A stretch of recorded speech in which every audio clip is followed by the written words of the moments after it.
Bwana Yesu, nasoma maneno yako sasa, unitumie kama chombo chako. Katika jina la Yesu Kristo nimeomba na kuamini, amen.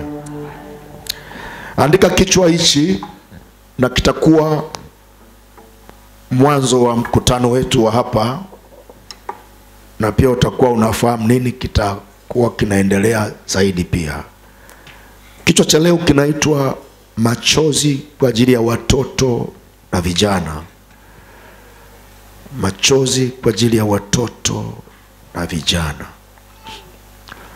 Machozi kwa ajili ya watoto na vijana. Machozi kwa ajili ya watoto na vijana. Machozi kwa ajili ya watoto na vijana. Machozi ni moja ya kiwakilishi cha mateso mtu anayopitia au furaha. Machozi ni moja ya kiwakilishi cha mateso mtu anayopitia au furaha. Kuna wakati mtu anaweza akalia kwa furaha. Kuna wakati mtu anaweza akalia kwa huzuni au mateso. Nimewahi kukutana na mtu mmoja Bunda. Tulipokutana akaanza kulia. Nikamwambia, unalia nini? Akasema, nafurahi kukuona. Nafurahi kukuona. Ndio unalia? Akasema, nafurahi kukuona. Machozi ya furaha. Lakini kuna machozi ya uchungu, mateso. Yale machozi yanapotoka yanaonyesha kitu ambacho kiko ndani ya moyo wa mtu huyo au kwenye maisha yake. Kitabu cha Hesabu 14 mstari wa kwanza hadi wa 3 unasoma kama ilivyoandikwa. Alafu baadaye Mr. President tutakuwa unanisomea, ila ngoja nisome vifungu kama vile vitatu hapa ambavyo nishaviwekea alama. Hesabu 14 mstari wa kwanza hadi wa 3, Biblia inasema hivi: mkutano wote wakapaza sauti zao, wakalia, watu wakatoka machozi usiku ule.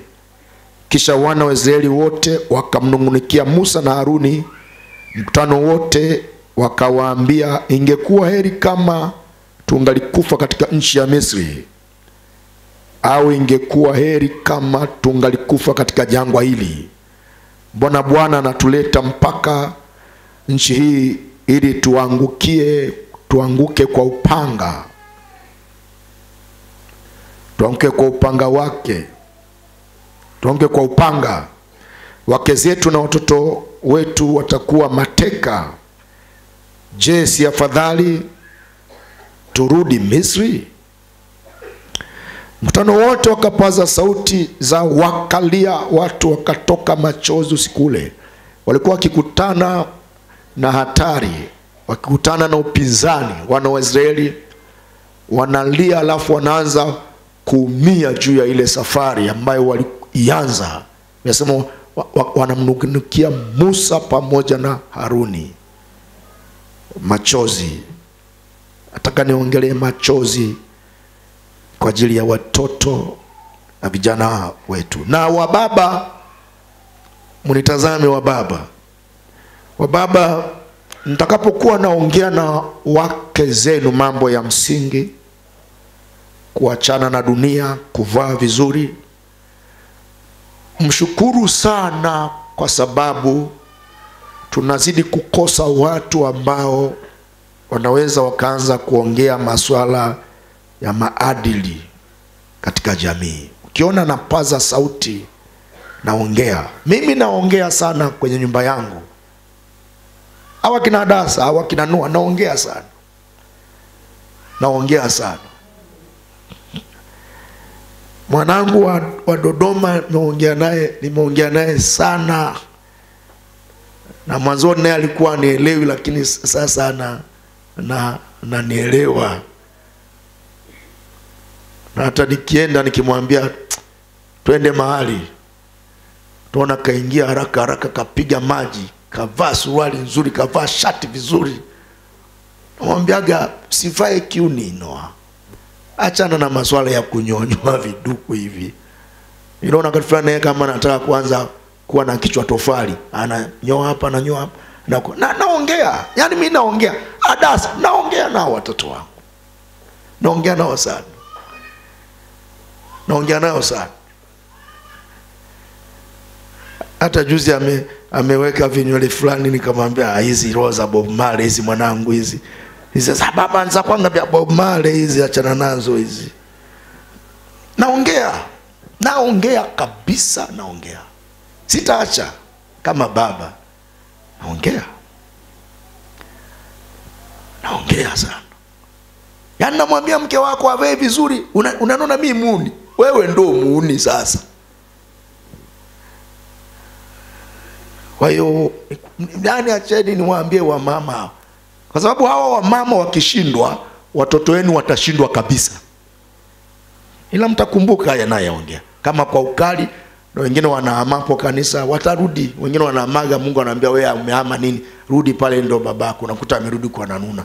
Anarudi tena. Unaona huyu anarudi huko amenuna. Unakaa muangalia pale anavyoingia ndani, unasema kama anarudi lakini amenuna. Unaona tu anavyoingia, sasa huyu si alipotea huyu. Unaona anavyoingia, anaingia hana furaha. Ni kama kalazimishwa tu rudi, ukaendelea kusikiza yale mahubiri magumu. Kwa unaona anakuja anakaa hivi.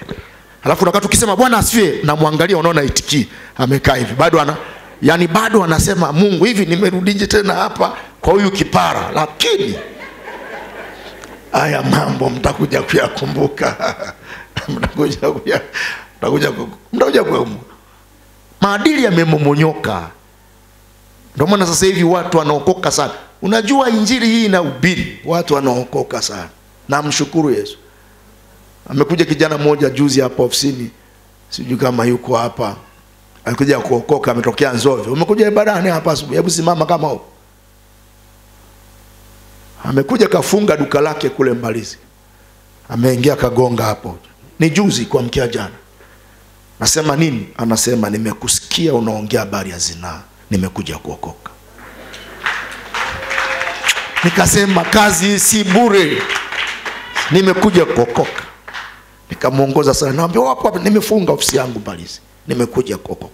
Kamuongoza salatu mwanaume hapo, muongoza salatu basafi. Jana nimeona ibadani.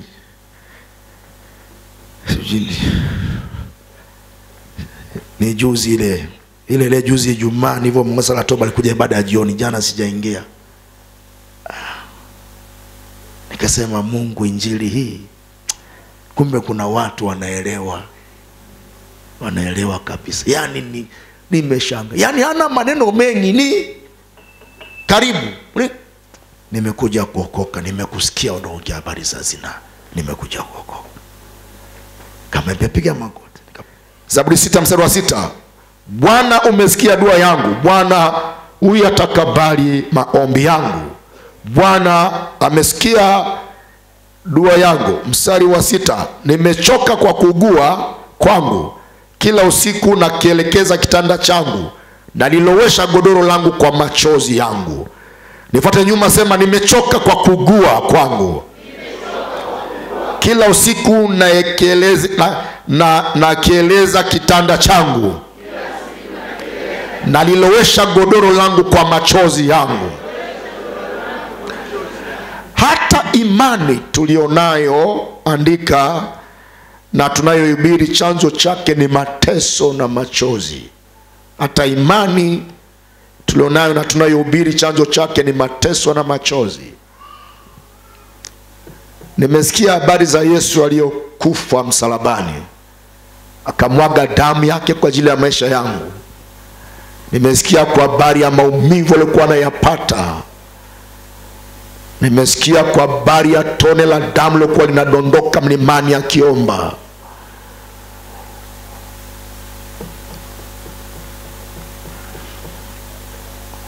Nimesikia wakisema akilia Eloi Eloi lama sabakitani. Lakini ndio imani inazaliwa. Lakini imani, andika, imani isiharibu maombi ya machozi, maana mateso ya wanadamu ni mengi. Imani isiharibu maombi ya machozi. Kuna watu wanasema usilie, amini. Kuamini nitaamini, na saa ya kufanya maombi ya machozi nitayafanya. Kuamini nitaamini, na saa ya kufanya maombi ya machozi nitayafanya. Na nitakufundisha nguvu iliyomo katika machozi. Imani isiharibu maombi ya machozi, maana mateso ya wanadamu ni mengi. Na uvivu wa kufundisha kanisa maombi, usijifiche kwenye neno amini achakulia. Na uvivu wa kufundisha kanisa maombi, usijifiche kwenye neno amini achakulia. Na uvivu wa kufundisha kanisa maombi, usijifiche kwenye neno amini achakulia. Kuna wakati wa kuacha kulia na kuna wakati wa kulia, maana yake yanayotuliza. Tutalia kama Ayubu, tutalia kama Wanaisraeli, tutalia tukisema tunahitaji msaada kutoka hapa kwenda mahali fulani. Lakini pia Yesu alifanya sana maombi ya machozi. Ebrania 5:7. Yesu alifanya sana maombi ya machozi. Ebrania 5:7. Kitabu cha Ebrania 5:7. Yesu alifanya sana maombi ya machozi. Kitabu cha Ebrania 5:7. Kitabu cha Ebrania 5:7. Yesu alifanya sana maombi ya machozi. Kitabu cha Ebrania 5:7. Soma kama ilivyoandikwa. Kitabu cha Ebrania 5:7. Biblia inasema hivi. 5:7. Biblia inasema hivi: yeye siku hizo za mwili wake alimtolea yule awezaye kumwokoa na kumtoa katika mauti, maombi na dua pamoja na kulia sana na machozi, akasikilizwa kwa jinsi alivyokuwa mcha Mungu. Pata nyuma, sema yeye siku hizo za mwili wake alimtolea yule awezaye kumwokoa na kumtoa katika mauti, maombi na dua pamoja na kulia sana na machozi, akasikilizwa kwa jinsi alivyokuwa mcha Mungu. Yesu alikuwa anapanda sana mlimani kwenda kuomba, na alikuwa anamwaga sana machozi, akilia, akituombea sisi tusipotee. Lakini pia mbele yake alikuwa na kazi kubwa sana ya kufa kinyama kwa ajili ya kuitoa dhambi ya mwanadamu. Alikuwa ni mwombaji akiombea ulimwengu. Alikuwa ni mwombaji akituombea kina Abiudi. Hata sisi hapa tunamjua Mungu leo kwa sababu kuna watu waliotangulia pia wakaweka maombi na machozi. Maana Yesu akiyafanya hivyo, anaacha na kwa mitume, na wanaendelea kuzaliwa watu pia wenye mzigo wa maombi pamoja na machozi. Kwa hiyo nataka tufundishane kwa habari ya maombi kwa ajili ya watoto wetu, au machozi kwa ajili ya watoto wetu. Nataka tuombe sana na kulia. Andika, Biblia imeagiza tulie juu ya watoto na vijana. Biblia imeagiza tulie juu ya watoto na vijana, na wao pia walie. Tufungue Mr. President kitabu cha Yeremia sura ya 9. Soma Yeremia 9, tutaenda tena Yeremia 13,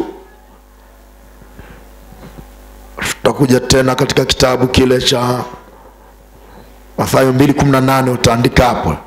Lakini Yeremia 9, Biblia inaagiza tulie juu ya watoto na vijana.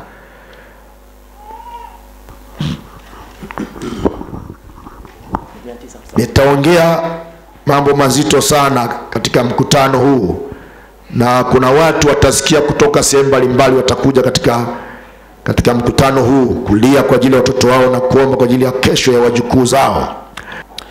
Yeremia sura 9 mstari wa 20 na Mungu linasema, lakini lisikie neno la Bwana enyi wanawake. Lisikie neno la Bwana enyi wanawake. Na masikio yenu yapokee neno la kinywa chake. Na masikio yenu yapokee neno la kinywa chake. Mkawafundishe binti zenu kuomboleza. Wafundisheni binti zenu kuomboleza. Na kila mmoja jirani yake kulia. Na kila mmoja jirani yake kulia. Kwa maana mauti imepandia madirishani mwetu. Kwa maana mauti imepandia madirishani mwetu. Imeingia majumbani mwetu. Imeingia majumbani mwetu. Ipate kuwakatilia mbali watoto walio nje. Ipate kuwakatilia mbali watoto walio nje. Na vijana katika njia kuu. Na vijana katika njia kuu. Soma mstari wa kwanza Yeremia. Yeremia alikuwa ni miongoni mwa manabii waombolezaji wanaotoa machozi, wanaomba kwa ajili ya uharibifu unaoingia kwenye nchi, wanaomba kwa ajili ya uharibifu unaoingia kwenye jamii. Alikuwa ni muombolezaji sana Yeremia. Yeremia alikuwa analia, ana machozi mengi sana.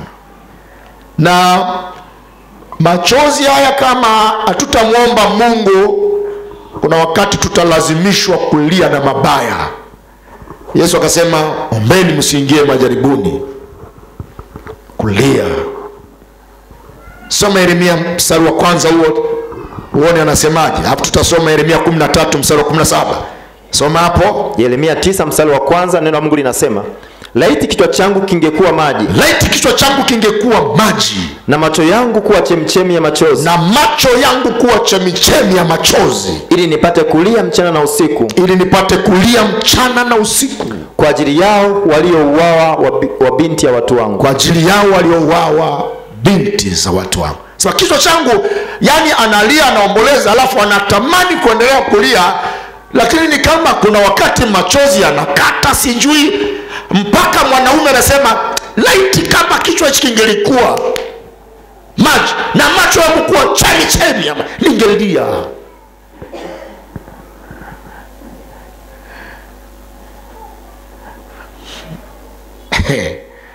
Unajua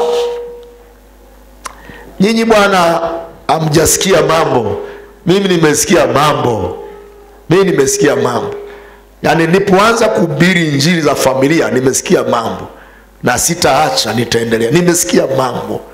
Watu wanateswa, watu wanaonewa, kizazi kinaharibika, kinapotea.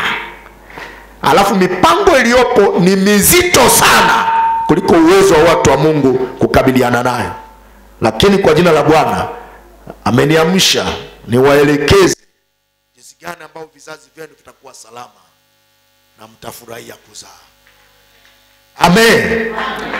Amen. Hebu sema machozi kwa ajili ya watoto na vijana. Mara kwa mara shetani huwa anapanga maangamizi mabaya juu ya makundi haya, kwa sababu wengi kuliko wazee na wamebeba kusudi linalotakiwa kutekelezwa. Andika, shetani anapanga mabaya juu ya watoto na vijana kwa sababu ni wengi kuliko wazee, alafu wana makusudi ndani yao ambao yanatakiwa kutekelezwa. Kuna makusudi ambao vijana wanatakiwa kuyatekeleza, watoto wanatakiwa kuyatekeleza, lakini wengi kuliko wazee. Shetani anapanga mabaya juu ya kizazi hichi, kuharibu, kutesa, kuua, kutia uchafu wa kila aina, ili yale makusudi ambayo Mungu ameweka kwao, ambao tutayafundisha mengine tunapoelekea huko mbeleni, yasifanyikiwe. Lakini Musa alimwambia Farao ya kwamba sisi tunapokwenda Kanani hatuachi kitu nyuma, tutaondoka na watoto na wazee na mali zetu, sababu Mungu pia anataka sadaka. Hatuachi nyuma. Kuna watu wengi ambao wameshaacha watoto nyuma na wala hawajali, lakini msiwaache, kwa sababu wamebeba kusudi linalotakiwa kutekelezwa. Na ninaona kuna uamsho mkubwa unaenda kutokea duniani. Vijana wanaenda kujitambua na wanaenda kumrudia Mungu, na makusudi waliozaliwa nayo yanaenda kutimia kwa jina la Yesu. Lakini pia shetani amejificha, andika, amejificha katika mipango ya siri na iliyo wazi ili kuumiza sana watu hawa. Kuna mipango ambayo shetani amejificha ya siri sana kwa ajili ya kumharibu mtoto wa mwanamke aliyebebwa mimba miezi 9 akazaliwa kwa operation. Na mama atakuwa na matatizo kama anabeba mtoto miezi 9 tumboni, alafu anamtoa kwa uchungu, alafu anakuwa mlevi ajali, alafu anakuwa kahaba ajali, alafu amezaa kwa operation 3, watoto wanapitia tumboni, alafu unakubali walale baa. Hawatalala baa kwa jina la Yesu aliye hai. Uungane tu pamoja na mtumishi wa Mungu. Tunapoenda katika mkutano huu, mimi nasema hivi, familia inaenda kubarikiwa kwa jina la Yesu.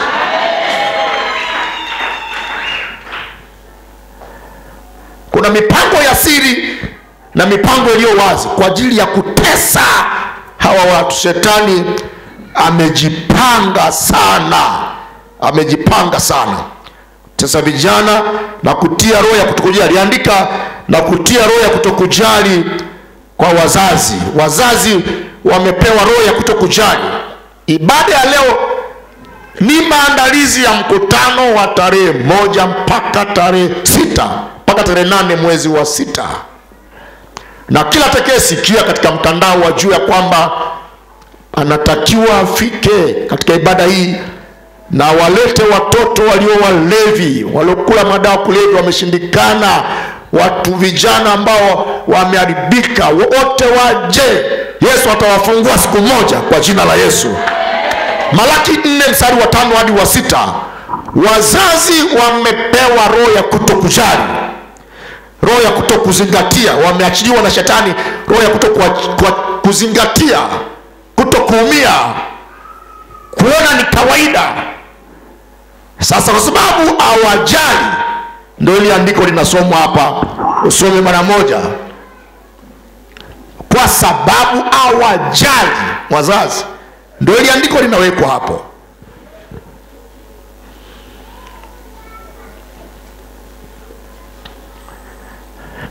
Malaki sura ile ya 4 mstari wa 5 hadi wa 6.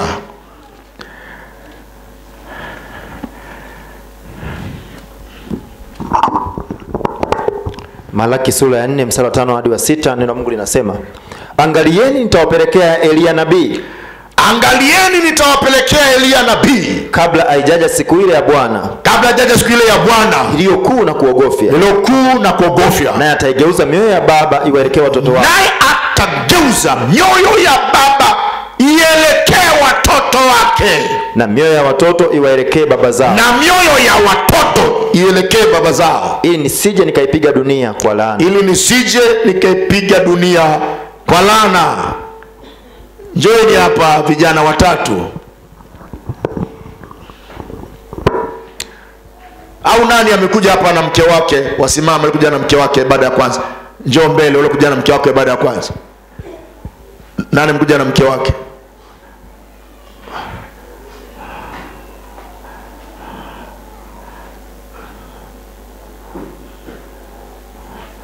Aya, njoo Eva. Njoo hapo. Ngoja aje na bwana miwani. Ubeki hapo. Naona Judy alisimama kule nyuma, lakini Mr. yeye yuko rohoni, haangalii nyuma kama kuna mtu kasimama. Yeye anasikiza neno. Njoo hapo. Aya, njoo wewe mwenyewe sasa. Njoo mwenyewe sasa.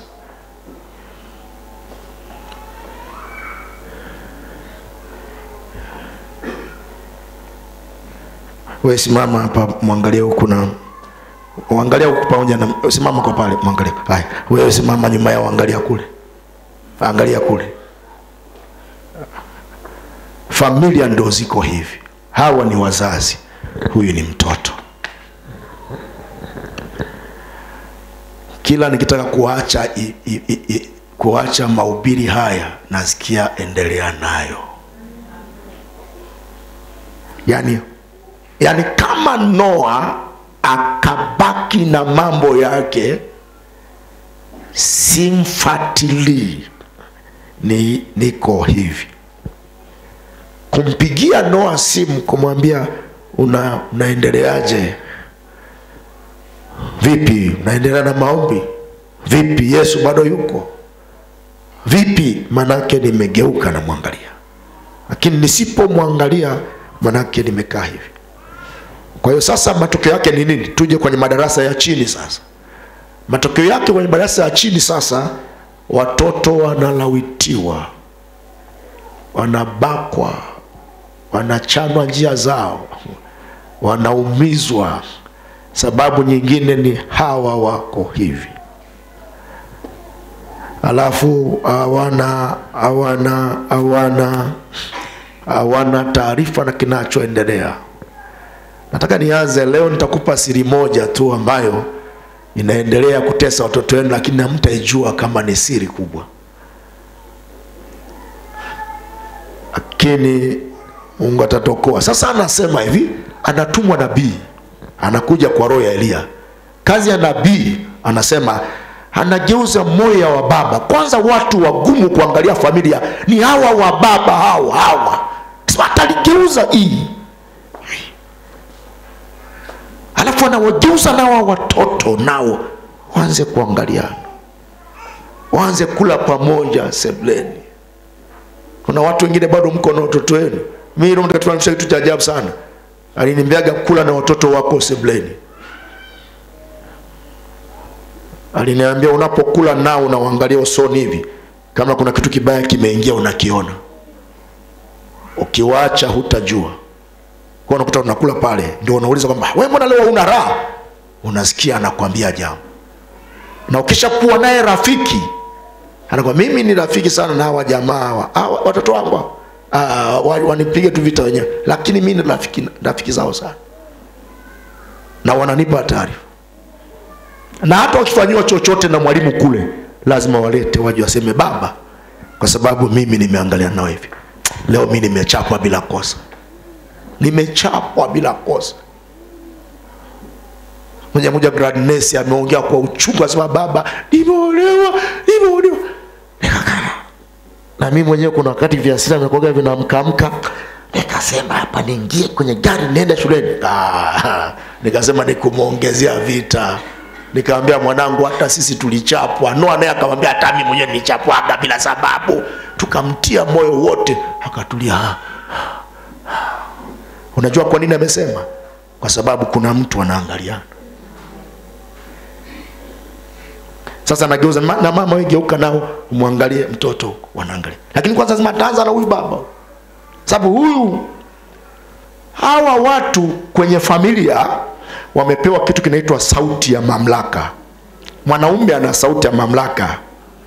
Wewe unawaambiaga hapa, kuna wakati mimi watoto wanaitwa na mamao hawasikii. Anaita Kamareli. Yuko nje huko anapiga mipira. Nisaidie. Kamareli. Kisha panda juu. Sauti ya mamlaka. Hata ukikaa sebuleni hivi. Baba kwanza hatakiwi kuwa ameane, hatakiwi kuwa. Kwanza baba anatakiwa awe mkali kwa maadui wa familia yake.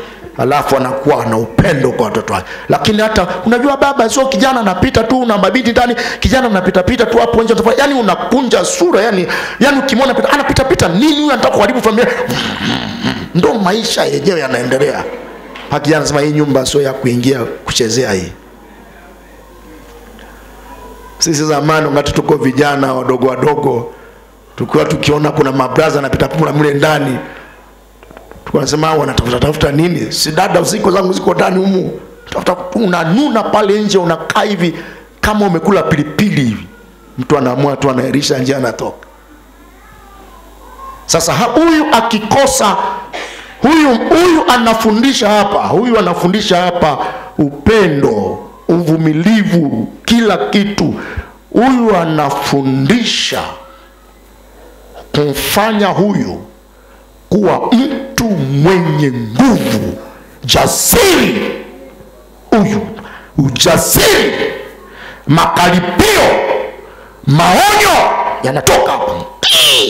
Huyu anatoa sheria.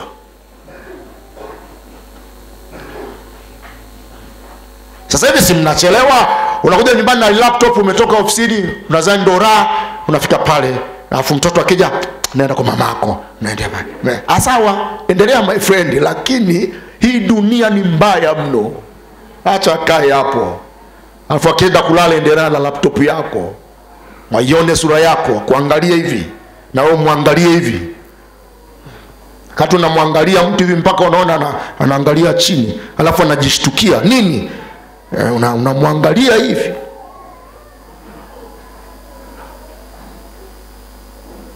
Kitu kingine ambacho sasa hawa wanatoa kwa hawa, wanatoa neno la Mungu, wanafundisha ibada, wanafundisha maombi, wanawaambia kule nje kuna wabakaji, kuna walawiti kule nje, usile vitu ovyo, usiokote kitu katia mdomoni. Mimi nikikutana na kitu chochote kinachoonyesha hatari, na waita, nawaambia njoo. Kama majuzi hapa wakaonyesha kuna vikalamu, watu wanaokota watoto vinawalipukia, wanakuwa vipofu, mbega malele, njoo angalia hapa.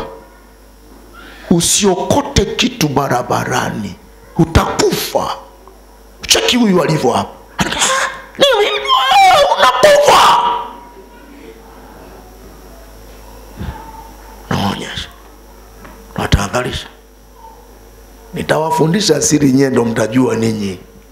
Mkutano huu nitawafundisha mambo mazito sana juu ya familia yetu. Nataka nchi yenyewe itashanga. Alafu nitaongea kwa ujasiri ili kila mtu ajue tuna wakati gani. Sasa kila wakati wa uharibifu Mungu anamtoa mtu kwa ajili ya kusaidia watu wasipotee.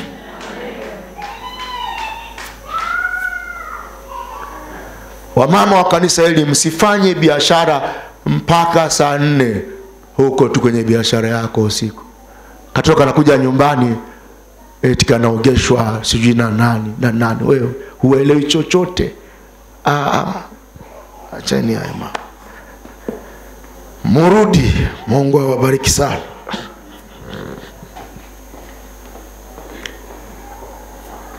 Hebu sema machozi yanahitajika. Machozi yanahitajika. Ngoja nikupe siri moja leo, alafu nitakwambia. Siri namba 1 leo, ndika siri namba 1 ya kujua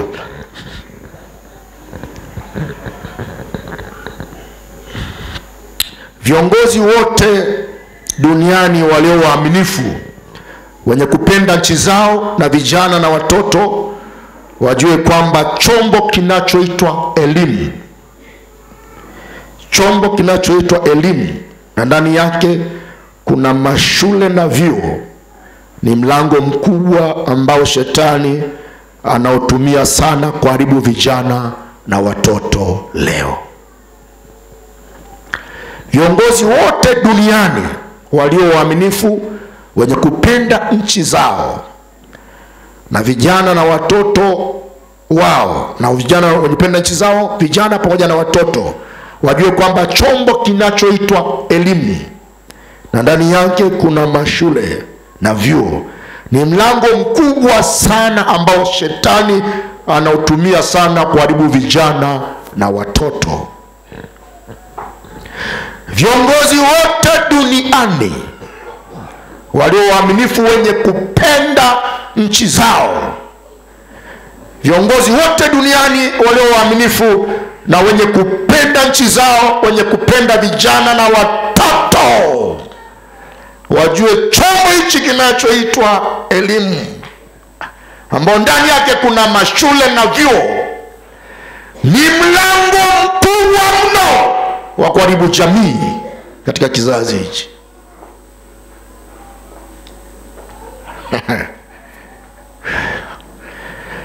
Viongozi wote duniani na watu wote duniani mnaonisikia, wenye kupenda watoto wenu, wenye kupenda vijana wenu, mjue leo chombo hichi kinachoitwa elimu, ambao ndani yake kuna mashule na vyuo, ni mlango mkubwa sana ambao shetani anautumia sasa kuharibu kizazi.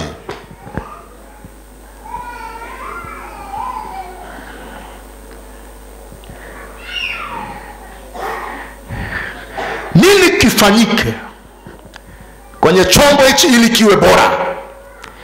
Nini kifanyike kwenye kitu kinachoitwa elimu ili iwe bora? Nini kifanyike kwenye kitu kinachoitwa vyuo na mashule ili viwe bora? Nini kifanyike? Nini kifanyike? Nini kifanyike? Namba moja, maombi mazito kwa ajili ya eneo hili. Maombi mazito kwa ajili ya eneo hili. Nataka tufanye maombi mazito kwa ajili ya kitu kinachoitwa elimu duniani. Maombi mazito afanye kwa ajili ya kitu kinachoitwa elimu duniani. Maombi haya tutayafanya kwa namna hii. Tutaomba mfumo mzima wa hizo shule, nitaelezea, lakini shule zenyewe pamoja na watoto na vijana. Mfumo tutaelezea. Tunaombaje mfumo nini, nitaelezea kidogo, lakini tutaelezea mfumo hizo shule zenyewe. Tutaelezea nitaelezea hapa kwa habari ya maeneo yenyewe yale ya hizo shule zilipojengwa, natakiwa yaombewe sana, pamoja na kitu kingine ambacho watoto pamoja na vijana, au hizo shule zenyewe nazo natakiwa ziombewe.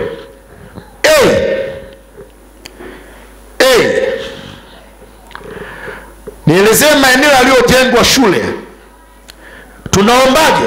Yesu aharibu maagano yote yaliyowahi kufanywa kwenye hizo shule yasiyo mazuri, na misaada yote mibovu iliyotumika kuzifungua au kuzijenga. Ngoja nielezee, mtanipata tu. Mtanipata tu. Hebu sema maagano yaliyowahi kufanyika kwenye hizo shule. Mbona mnaongea kidogo? Sema maagano yaliyowahi kufanyika kwenye hizo shule, au misaada yote isiyo mizuri iliyowahi kutolewa kwa ajili ya hizo shule ili ziwepo. Mfano, kuna watu wengine huwa wanapojenga shule wanawachukua waganga wa kienyeji ili kuzizindika shule zao zipate watu moja, lakini mbili anajua mwenyewe ni vitu gani vingine vinafanyika katika yale maagano. Na ndio maana kuna wakati mnaweza mkakuta kuna wakati zinakuwa zinazaa kuwa wakati fulani hazikaliki, lakini pia kuna watu saizi ambao wamekuwa na tamaa za mali ambao yuko tayari kupokea misaada mibovu kwa ajili ya kujenga shule na kupitisha mambo mabovu katika hizo shule. Nyosha mkono hivi. Mimi ndio niko, ni Bwana ameniita kwa ajili ya kazi. Amenipaka mafuta.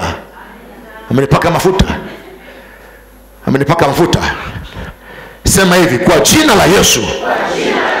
Ndio na tafsiri ile andiko, sema kwa jina la Yesu. Kama kuna mahali imejengwa shule, watoto wanakwenda, msingi wake na mwanzo wake ni shetani, maagano yake ni ya kishetani, ule ulimwengu wa giza ulioko mahali pale, ambao watoto wanalala ndani yake, wanaishi ndani yake. Kwa jina la Yesu tunakataa uharibifu wote kuingia kwenye fahamu zao, na ikiwa kuna masharti yoyote ili kuumiza watoto kama sadaka ya mwendelezo wa hizo shule, tunaharibu leo kwa damu ya Kristo. Tunakataa kila uharibifu usifanyike kwa jina la Kristo. Tanzania, dunia, pona sasa kwa jina la Yesu. Nisikilize sasa. Hiyo moja, nisikilize. Lakini kama huyu mtu amechukua misaada ya watu ambao wanasapoti ndoa za jinsia moja, lazima kutakuwa kuna watoto wataumia tu kupitia lile sadaka. Hivi naeleweka? Hivi ninaeleweka?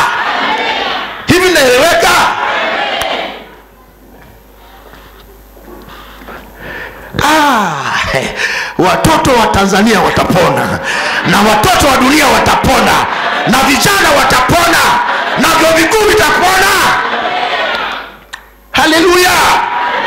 Kuna watu wengine huwa wanaharibika wanapomaliza tu masomo ya elimu ya juu, hapo hapo na ukicha wao ndio unapoanzia. Kuna wengine wanaharibika wanapokuwa huko katikati ya masomo.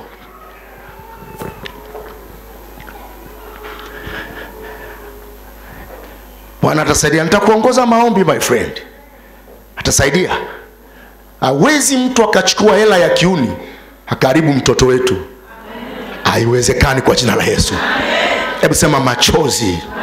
Sema machozi. Sema machozi.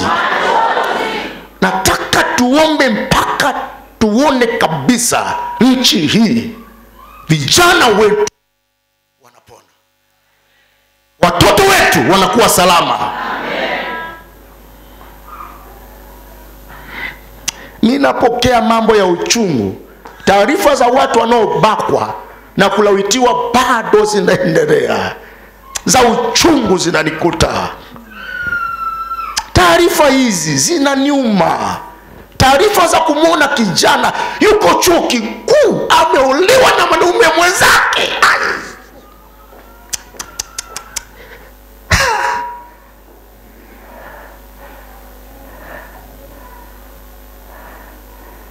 Lakini fedha zinaendelea kumwagwa nyingi.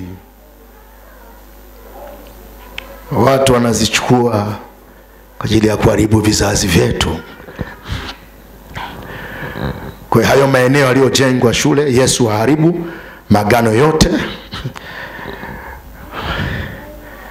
yaliyofanywa kwenye hizo shule, yasio mazuri, na misaada yote mibovu iliyotumika kuzifungua. Lakini namba B, walimu. Walimu tunaombeaje Mungu awafichue, awaweke wazi na washindwe kufanya kazi zao chafu wale ambao wamepandwa kwa mabaya kwenye shule. Mungu awaweke wazi na wachifue wale walimu wasio waadilifu, wasio waaminifu, wasio na mapenzi na watoto wetu, wale baadhi ya wale. Mimi nakwambia nchi hii itatakasika. Nchi hii itatakasika. Lakini Mungu ainue walinzi na wenye uchungu kati yao. Yaani kati ya hao walimu, Mungu ainue walimu wengine kuwa walinzi na wenye uchungu na watoto na nchi. Hawainue. Wako wabovu walimu waliokula fedha mbaya. Wako wabovu waanzilishi wa mashule hayo wenye maagano na mikataba mibaya na misaada ya tamaa.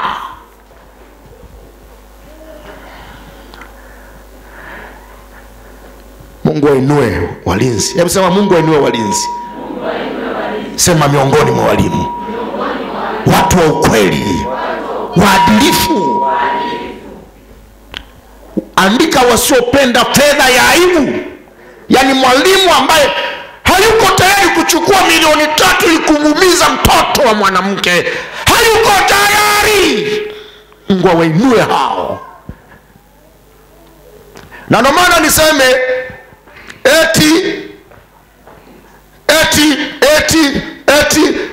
watokee kikundi hapa Tanzania, eti kikundi cha watu eti wanaitwa eti sio waadilifu, eti wanataka kuua watu, eti wanataka kuharibu vitu, eti vikundi vya ugaidi. Mimi nasema mnisikize kwa jina la Yesu Kristo aliye hai, na mtuma mtu mkorofi atakaye kukamata ambaye aliyemtuma wajuani hayuko tayari kuchukua milioni 100 kwa ajili ya kuharibu kizazi.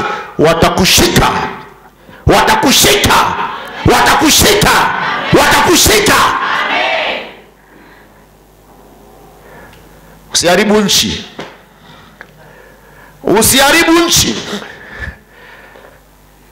Usiharibu nchi. Eti uinuke useme sasa nataka sijui nifanye nini, nivamie watu, ni wewe wachungaji. Eti uinuke. Kama Mungu aishivyo mwenye kulinda taifa hili, utakamatwa na mtu ambaye hata aliyekutuma hata mjua, na hata ukimpa milioni 100 hatapokea. Natangaza kwa jina la Bwana, makanisa yatakuwa salama, Tanzania itakuwa salama, wachungaji watakuwa salama, hakuna la kuharibika. Jaribu, utakamatwa na mtu ambaye hata aliyekutuma hata mjua. Na hata ukimpa milioni 100, nimemwomba Mungu nikamwambia asipokee. Maana una mabomu kwa ajili ya kutesa watu. Na ndio sasa tunataka tumwombe Mungu asaidie nchi hii. Asaidie nchi hii. Asaidie nchi hii. Asaidie nchi hii. Asaidie nchi hii. Asaidie watoto. Asaidie. Unajua giza huwa halipoi. Yaani shetani hawezi kupumzika. Ataendelea na mabaya yake aliyoyapanga mpaka mwisho. Na kanisa litakiwa kupumzika, watu wa Mungu watakiwa kupumzika, kumwomba Mungu usiku na mchana, kuendelea. Nimesema hiyo kwa habari ya akitokea mtu sasa anataka kuleta uharibifu kwenye nchi, sijui kulipua, sijui kufanya nini, sijui kutekateka, kusumbua watu, aache. Yesu yupo kazini sasa, atafanya kazi kubwa. Atafanya kazi kubwa. Usitokee tu unasema na kwenda lile kanisa kuliharibu, uwezi kuliharibu. Seme tu naenda kumshika mchungaji uwezi kumua. Mungu yupo. Mungu yupo. Nilikuwa nimeingia tu hapo kidogo.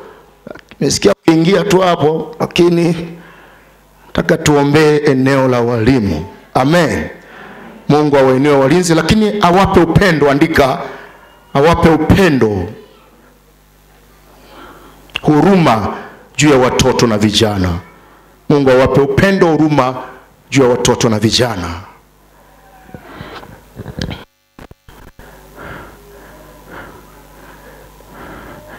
Lakini awape nguvu hao walimu wa kufichua maadui nje na ndani. Pamoja nao pia wanafunzi pia Mungu awasaidie hilo, kufichua maadui nje na anawapa ujasiri wa kuwasema kwamba kuna mtu anatuharibu humu, tunahitaji msaada. Alafu Yesu awape ujasiri huo, sio kwa kawaida, na waokoke. Tuombe walimu waokoke kwa bidii. Tuombe hilo, waokoke. Tuombe waokoke. Tutaombea kitu pia tunaita pia, tutaombea vijana maeneo haya.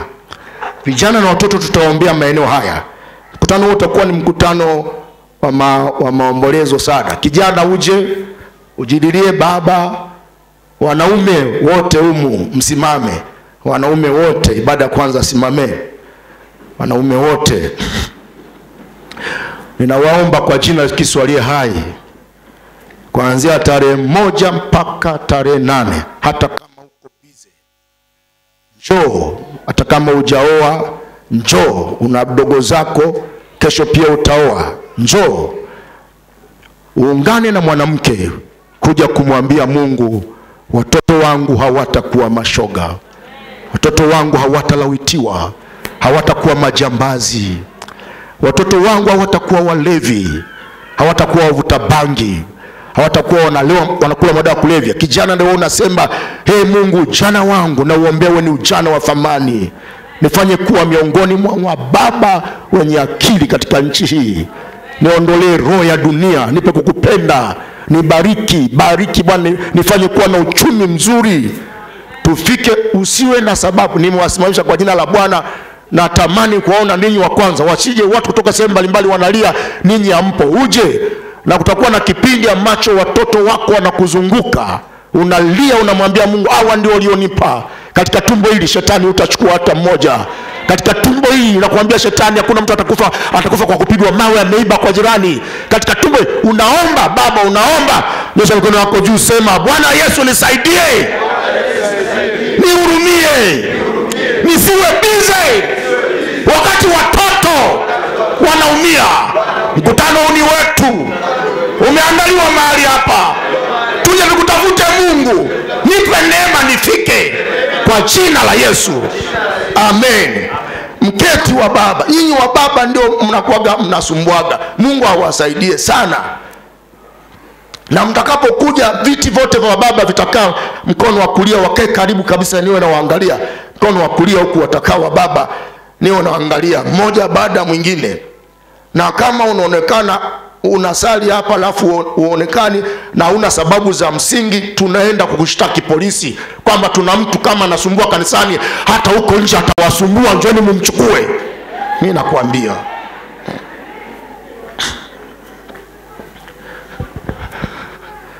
mufike kwa jina la Yesu. Amen. Hebu sema vijana na watoto. Tutawaombeaje watoto? Tutawaombea hivi: kufunguliwa fahamu zao, kujitambua thamani yao. Namba A, wafunguliwe fahamu zao, wajitambue thamani yao. Nataka vijana wanne waje hapa, kwanza wa kiume, na mabinti watatu na wasimame hapa. Kufunguliwa fahamu zao, wafahamu thamani zao. Njooni vijana kama wanne hapa, njoo hapa, simama hapa. Kufunguliwa fahamu zao, wajitambue thamani yao. Mabinti njoo msimame hapa. Simama mabinti, afu nyinyi mabinti simama hapa. Simama hapa.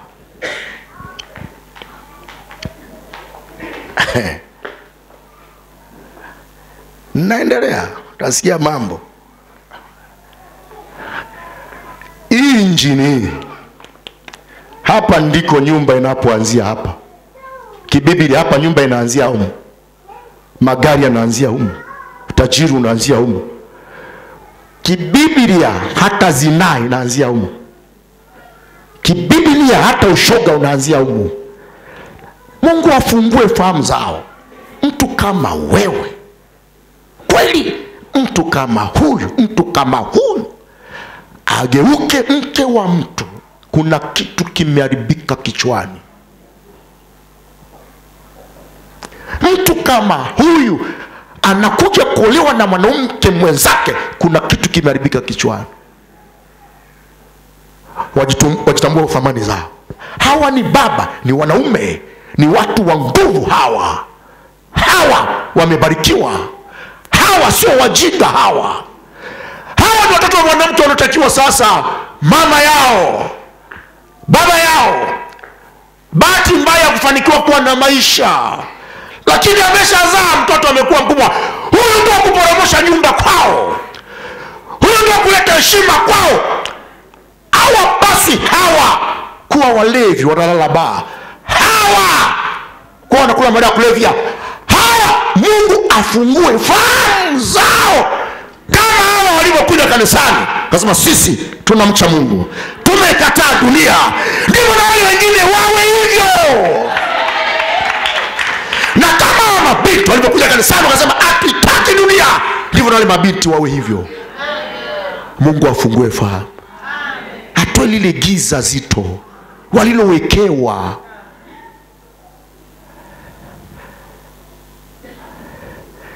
Tukishaomba kwa bidii, na kesho ninapoanza maombi ya kuombea mtano, tutaomba Mungu afungue fahamu za watu, waelewe injili, waelewe lile neno, wabadilike. Asema mimi sifai, mtu kama mimi. Yaani mtu kama mimi, abudi mtu kama mimi, mtu kama mimi.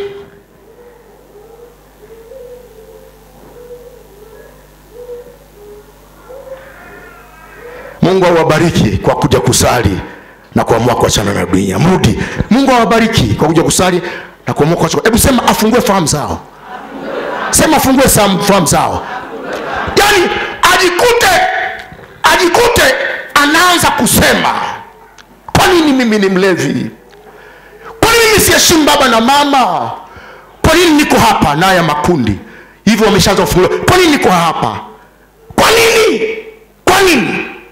Kwa nini mimi nashinda kwa waganga wa kienyeji, nachukua madawa, nafanya mambo ya kwa nini?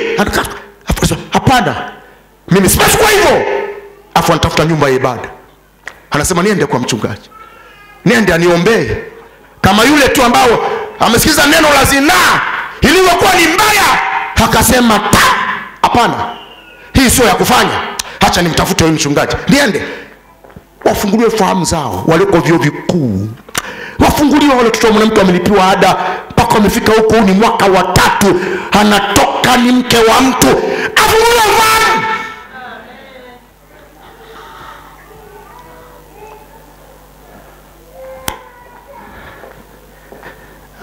atapigwa maombi hapa kwa jina la Bwana. Mpigie Yesu makofi.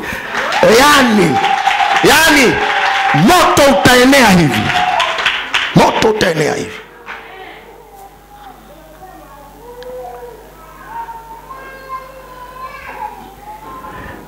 Unitafutia wimbo nalilia familia. Nitaimba kidogo, utanitafutia wimbo nalilia familia. Ukishindwa hapo hata kwenye simu utafuta nalia familia.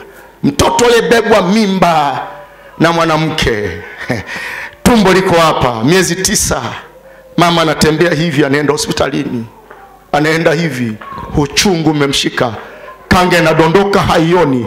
Mwanamke anaenda. Halafu anaambia mtoto huyu amekaa vibaya. Hautazaa kawaida. Halafu anachanwa tumbo nsha. Halafu anatoa shoga. Neri tumbo lisilozaa na mimba iliyoharibika. Anabeba tena, anatembea, anaenda. Anazaa kwa uchungu, anatoka jambazi.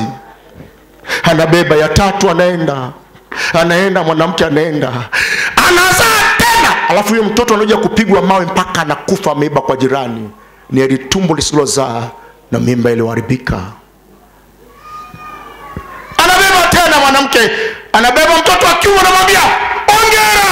Anasema asanteni Yesu, asante. Anaweza kuwapo na kashika katoto kazuri kadogo, kanapendeza kubusu, kanapendeza. Wanakashika, wanaambia na mama fulani amejifungua. Kumbe wanamsifia mke wa mtu, huku ni mwanaume.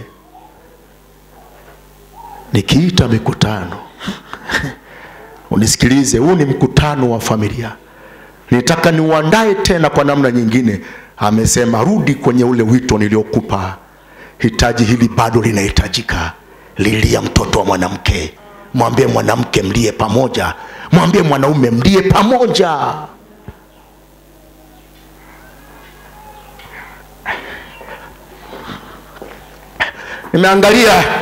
Nimeangalia mtoto mmoja, kijana mmoja, tena ikaniuma tena. Mbali na wale ambao nasemaga walikuwa wanachoma pale Morogoro, wameiba simu. Watoto wa mwanamke wameingizwa matairi, petroli, vijana wanamwagia huku wakishangilia. Hakuna wa kumuokoa. Mama yake hayuko, baba yake hayupo. Na wamemlea. Wewe mtoto, wewe kijana ambaye ulikojolea mama, ukanyea mama, umemlaza macho usiku kucha, ukilia kitovu kijakauka. Mama amekaa na wewe. Kwa nini ukubali kuwa una faida?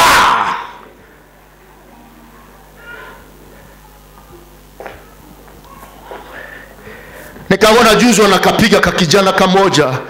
Mtu anabeba jiwe kama hivi. Haoni huruma, analiachia kichwani. Wanachukua jiwe. Mama yake angekuepo angeanguka akazimia. Lakini wanampiga yuko nyumbani. Mshahara wa dhambi ni mauti, lakini bali karama ya Mungu ni uzima milele. Nani atenda kuokoa watu hawa? Nani atenda kuhubiri watu hawa? Amenipaka mafuta, amenipa neema, nimenunua na vyombo hivi vya injili. Amenipa neema, nimenunua na generator hilo. Nimekuomba na wewe kiti kimoja tu, tuendelee kuhubiri injili ya Kristo.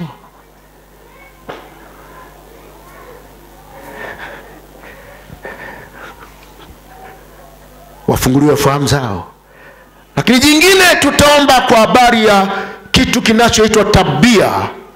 Kuharibu tabia zote mbaya zinazoingia kwa njia ya ndoto.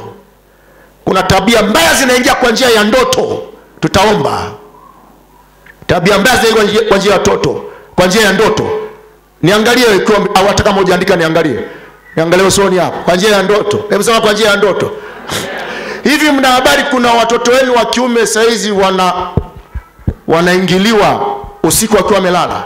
Wanaandaliwa ili kufanya hivyo. Mimi wanakuja na waombea. Wanakuja wanasema naota naingiliwa kinyume na maumbile.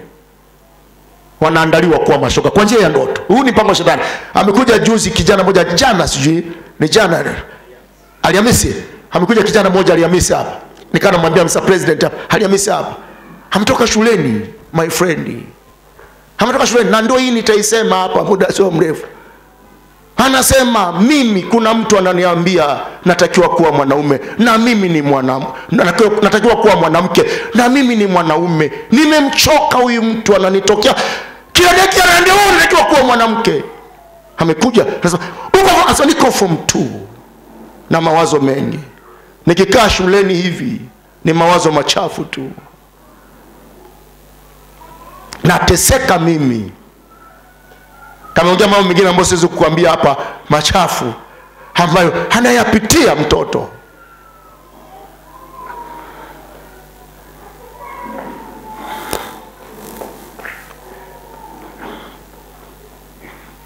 Wewe huko unauza duka, endelea. Na wewe uko tayari, nenda. Ukishaenda huko ukirudi lala. Usikae na watoto usinitafute mlala, endelea. Na wewe uko benki hivyo. Na hivyo. Lakini mtatafuta hela huku amjui warithi wenu ni wa aina gani. Warithi ni wa aina gani? Mahangaiko yangu yote ya kutengeneza maisha pia yuko Noa, yuko Adasa, wako wadogo zake. Kuna faida gani kama siku moja nikaacha mali nyingi lakini nimewaachia wauni? Watu wanatafuta mali, hawaangalii kizazi kinachoithi mali.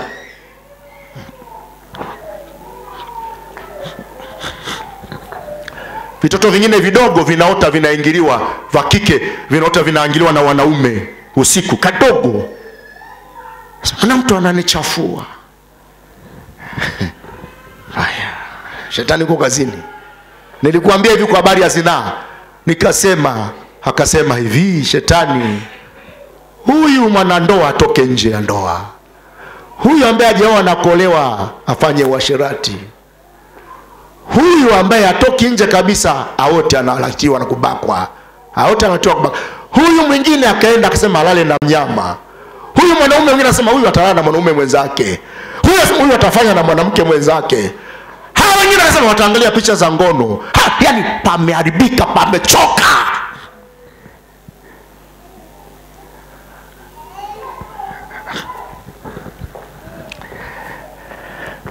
Na ndio hapa sasa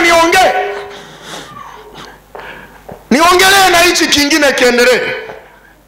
Munisikilize wazazi na ninyi mliofungua mashule, watoto wetu wanasoma kwenu. Nasema kwenye nchi na dunia hii, mnisikilize. Nimetumwa na Mungu, nitaongea. Mnisikilize. Ni mbaya sana mtoto mdogo kulala shuleni.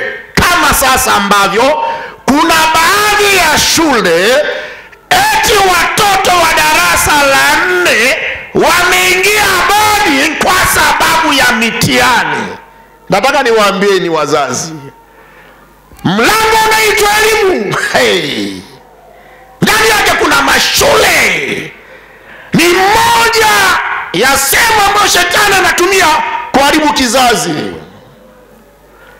Watoto wa darasa la 4 Tanzania, sikiliza, hawapasi kulala shuleni. Kipindi kimeharibika.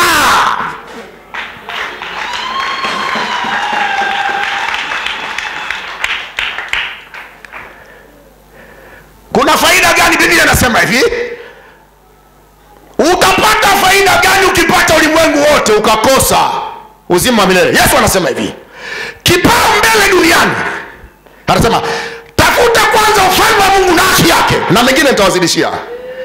Kuna faida gani mtoto wangu akitoka na degree huku ni shoga? Kuna faida gani mtoto wangu akatoka na degree huku ameoa mwanaume mwenzake? Watu wa Mungu, watu wa Mungu, watu wa Mungu, watu wa Mungu, ni mbaya. Msiruhusu watoto wadogo kulala shuleni. Namba 2 yake ni hii. Kwa sababu ya mitihani, eti watoto wanasoma mpaka Jumapili. Kanisa ndilo linalofundisha maadili na mtoto kuwa bora. Akikosa elimu ya Mungu, hata hiyo mnampa ni elimu bure. Watoto wasali Jumapili, wapewe vipindi badini wasali. Watoto wasali Jumapili, wasisome Jumapili. Ni laana kwenye nchi, ni laana kwenye dunia.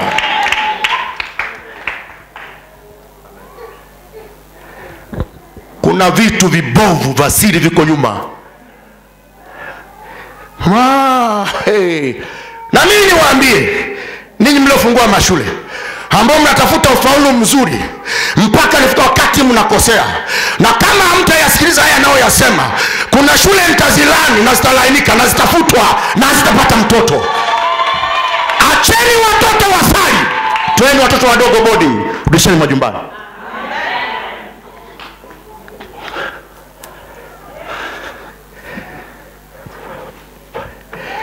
Huyu mtoto anayeota anabakwa, msaada wake upo kwa Mungu. Huyu mtoto anayetafutwa na maadili kumomonyoka, msaada wake uko kwa Mungu. Kwa Mungu mnakataa.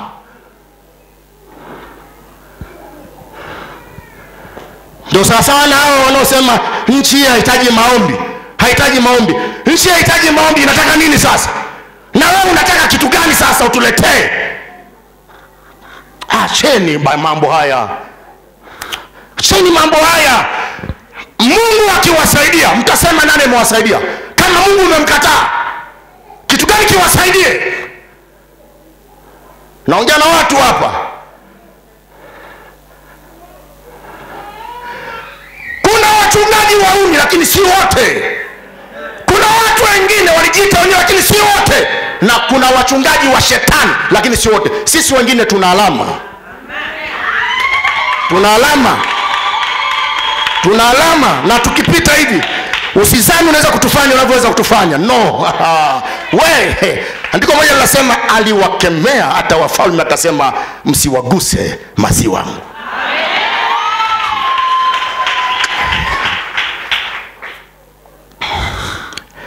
Sasa huu mlango wa shule ni mlango wa kuombea.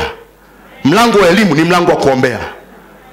Ni mlango wa kuombea sana, kwa sababu huko sasa shetani anapita, wengine watatoka nyumbani wazima, watavuka hapa. Mungu amewasaidia, wanatoka nasari, wanakwenda mpaka darasa la 7, wanakwenda olevu, wanaingia 11, wanakwenda university. Mlango ule unawakamata, anarudi Kaaba.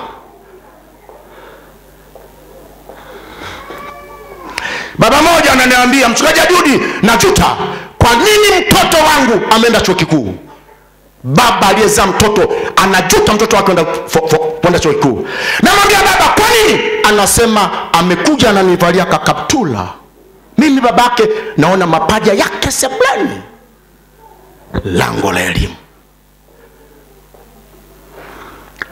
Na bado hapo kwa siri kuna watu wengine wanaingiza mafundisho mabovu ambayo ni tofauti na mitaala.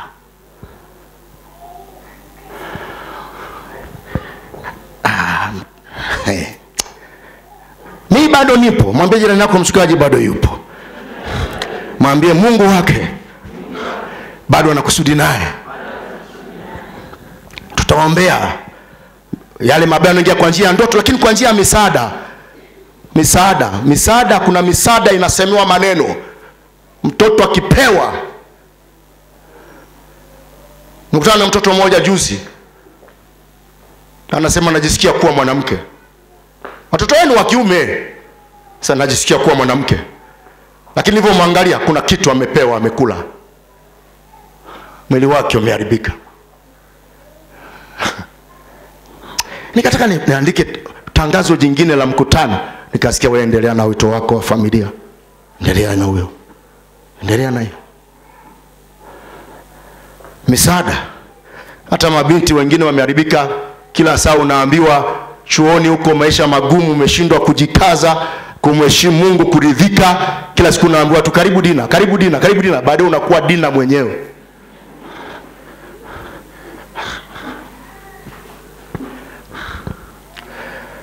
Lakini vyakula, misaada, alafu vyakula pia. Tutaomba Mungu kila kitu kibaki kiingia kwa mlango wa vyakula. Na ndio maana kuna matamshi tunatakiwa tuyaseme. Hebu sema kitu chochote. Mguse jirani yako, mwambie usilale. Haya, sema kitu chochote kilichowekewa kansa, kilichowekewa gonjwa lolote, kipite mwilini mwangu. Hiyo ili kupitia mambo yoyote ya kidunia hii na mavyakula, ninakataa kwa damu ya Yesu. Kwa damu ya Yesu. Kwa damu Yesu. Iwe kuna watu watengeneza dawa kwa njia ya hila ili watu wazindwe, waharibike, ninapindua kwa damu ya Kristo, kwa damu ya Kristo. Sema sitakufa kwa kaza, sitakufa kwa mabaya yote, sitatiwa kitu chochote kibaya mwilini mwangu kwa jina la Kristo. Hata wakinipa vitu vya kufisha havitanidhuru.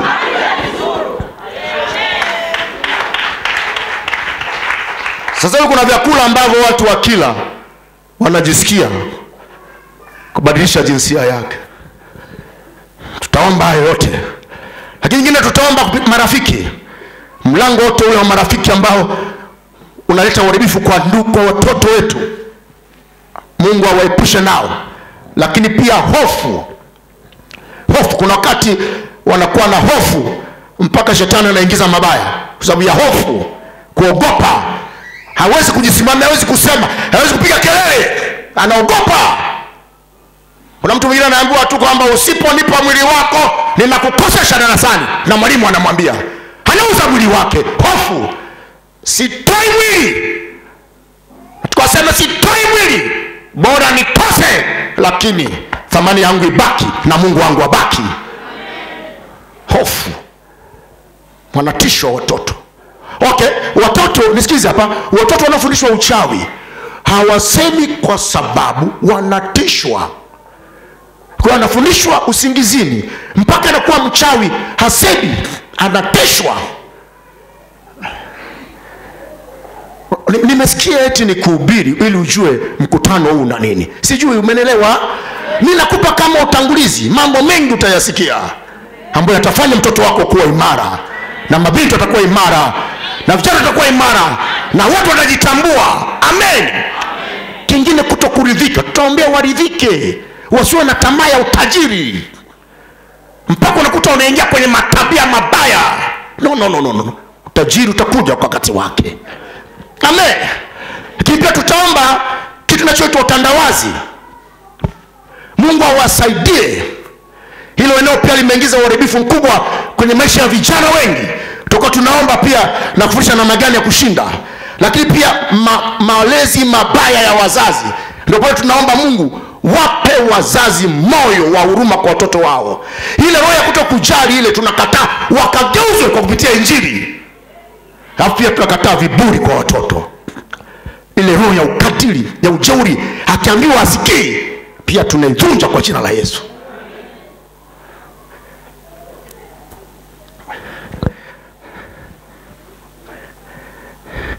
Tukitoka hapo tuombea kitu kinachoitwa mifumo. Kuharibu mifumo yote mibaya ya uongozi ndani ya mashule na vyuo. Ule uongozi ule, kuna mtu anaweza akakaa hapo akawa ni kiongozi ambaye ndo anapitisha mambo machafu kwa siri, yanadhuru huku chini. Tunaomba Mungu tengeneza huko, haweke yeye mwenyewe, akiweka sijui nani, akiweka sijui nani, wakute wanaingia wote ambao wana hofu ya Mungu. Sema amina. Hebu sema uongozi. Sema ni muhimu kumwombea. Lazima Mungu aiponye nchi. Haiwezi kupotea na wakati neno lake lipo na tunalijua. Lakini pia mifumo mibaya ya elimu, ikiwemo vitabu vichafu vilivyoingia kwa siri, ambao vinakuwa kama ni mwendelezo fulani wa watu wengi watapita hapo kuumia. Si tunafuta hivyo vitabu, tunavifajia kwenye nchi, tunavitoa. Elimu mbovu yote Bwana akatengeneze.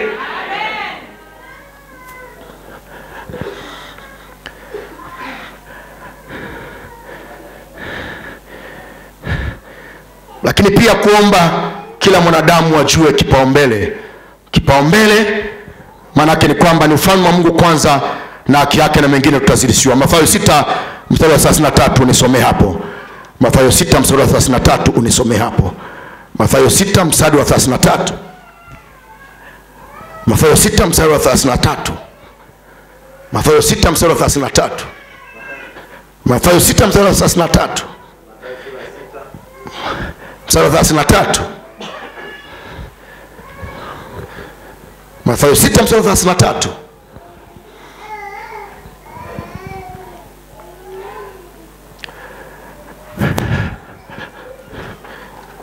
Mathayo 6 mstari wa 33.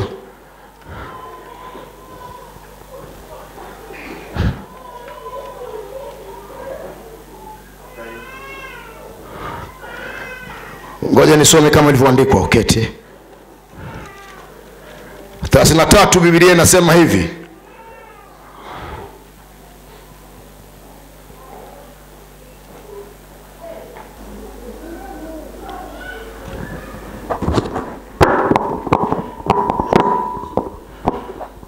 Basi tafuteni kwanza ufalme wa Mungu, ufalme wake na haki yake, na hayo yote mtazidishiwa. Sema nyuma, sema basi utafuteni kwanza ufalme wake na haki yake, na hayo yote mtazidishiwa. Anyosha mkono juu, sema Bwana Yesu, familia yangu ikujue wewe. Familia yangu ikujue wewe. Nchi yangu ikujue wewe. Vijana wakujue wewe, wakupende, wakufuate, washike amri zako. Wababa washike amri zako, wamama washike amri zako. Alafu ubariki biashara zao, ubariki mashamba yao, ubariki kazi zao. Lakini kwanza washike ufalme wako, alafu wapate darasani, wawe washindi. Lakini kwanza washike ufalme wako. Mungu yabariki maneno yake. Nataka usimame, alafu nataka dakika hizi chache kama hizi, nataka wengine wabaki humo, lakini nataka watu wengine kundi moja lisogee hapa mbele. Nataka nikuongoze maombi ya kwanza kwa ajili ya mkutano huu ujao, na kwa ajili ya kama alama ya kwamba leo pia tumeanza kuombea mkutano huu. Kundi jingine lije hapa mbele, wanaume kwa wanawake, wengine watabaki hapo nyuma. Uje unipigie kinanda, niabudu mara moja, wimbo mmoja unasema alipo Mungu yote yanawezekana.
vijana.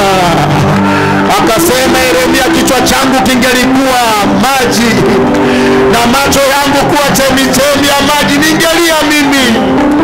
Anasema nitieni wamama waombolezaji, wafundishe na mabinti zao kulia, maana mauti imeingilia madirishani, ikatilia vijana na watoto. Iko mauti duniani, iko mauti duniani, iko mauti duniani, iko mauti duniani. Inaumiza vijana vyuo vikuu, inaumiza masekondari, inaumiza shule za msingi, inaumiza nasari. Watoto wa mwanamke wameuawa, watoto wa mwanamke wanapigwa, watoto wa mwanamke wanaonewa. Yesu, Yesu, Yesu, piga magoti. Yesu, kila mtu apige magoti, unyoshe mikono yako juu. Yesu, tunasema kwa niaba ya taifa hili, tunasema baba na mama, hamrudie Mungu. Watoto wamrudie Mungu, vijana wamrudie Mungu. Yuko wapi heshima? Yako wapi maadili? Yuko wapi nidhamu? Mbona dunia imeharibika? Mtoto anavaa mlegezo mbele ya baba yake na mama yake, anatembea mtoto wa kiume anauza makalio yako nje. Yule mwanaume mwenye nguvu, yule mwanaume baba, mwanaume mwonyaji, mwanaume mkemeaji, yeye mwenyewe kavua suruali. Yesu, hurumia taifa, hurumia mwanamke huyu, hurumia uzao wake, hurumia uzao wake, hurumia uzao wake, hurumia uzao wake, hurumia uzao wake, hurumia uzao wake. Moyo unauma, wengine wamepigwa mawe, wamekufa, wameiba, wamechomwa moto, wameiba, wengine wamefungwa, wako jela, wamefungwa miaka ya kutosha, wengine wamehukumiwa kunyongwa. Dhambi inakula, dhambi inakula, dhambi inakula. Mtoto wa mwanamke aliyobebwa mimba, haionekani faida yake, hayuko na mama yake, hamuoni mama yake, yuko jela, hamuoni mama yake, mtoto yule hamuoni mama yake, hamuoni mama yake, hamuoni mama yake.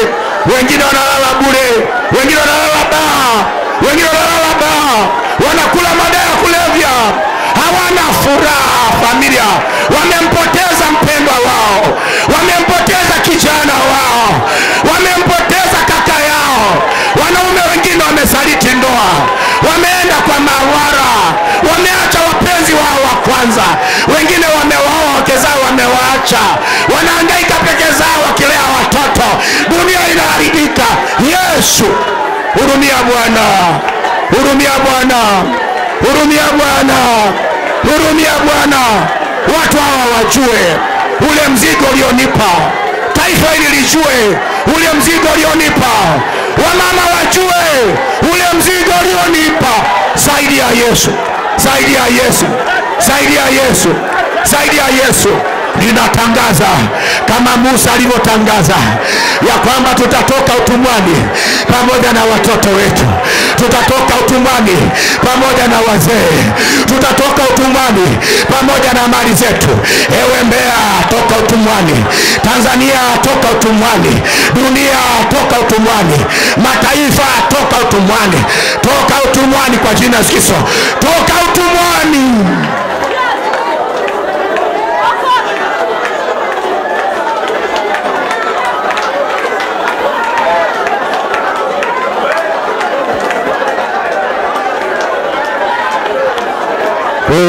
Shikeni sana. Nyosha mkono wako juu. Tori mosa karaba sana. Toboni madisheta. Terima kanga shita. Toma kanga shita. Mwanamke ulioko mahali hapa, mwanamke ulioko hapa, mwanamke wa Tanzania, mwanaume wa Tanzania, mtoto wako ni wa thamani. Na taifa hili tunatambua bwana na bibi, tunatambua kuna mwanamke na mwanaume. Kanisa hili tunatambua ndoa ya mwanamke na mwanaume. Taifa hili tunatambua ndoa ya mwanamke na mwanaume. Watoto wako mwanamke hawatakuwa walevi, hawatakuwa makaba, hawatakuwa wezi, hawataolewa wanaume kwa wanaume, hawatawana wanawake kwa wanawake, hawatawana. Mimi nakataa kama kuhani, nakataa kama mtumishi wa Mungu, nakataa kama mwakilisha mbingu, nakataa kama niliyeajiriwa na ofisi ya mbinguni, ya kwamba watatoka.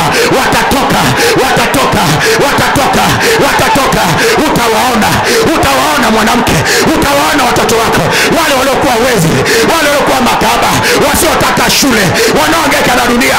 Utawaona mwanamke, utawaona baba, utaona kizazi chako, utaona mwisho wao mwema. Utawaona watalindwa mashuleni, watalindwa majumbani, watalindwa wanapotembea kwa jina Yesu. Watoto wako watalindwa. Nyosha mkono wako juu, sema Bwana Yesu, nihurumie mimi, hurumia kizazi changu, hurumia familia yangu, hurumia maisha yangu, hurumia maisha yangu. Mimi siwezi kulea, sijui uko waliko, wanalala na nani, wanakula nini, wanapewa nini, walinde Bwana. Linda vijana, wape roho ya kukucha wewe, fungua fahamu zao, wajitambue, wasome kwa bidii, watimize malengo yao, wabarikiwe, wakuche wewe na kuwa na mali. Yesu, ibariki familia yangu, niepushe na maisha ya uchungu, uwalinde tutakao wazaa na tuliowazaa kwa jina la Yesu. Yesu, ninaomba raha ya familia, ninaomba raha ya familia, ninaomba raha ya familia, ninaomba raha ya familia. Bwana Yesu awakumbuke na kuwasaidia, awape mema mengi, akumbuke vizazi vyenu kwa damu ya Kristo. Amen. Neke wimbo kidogo na nilia familia.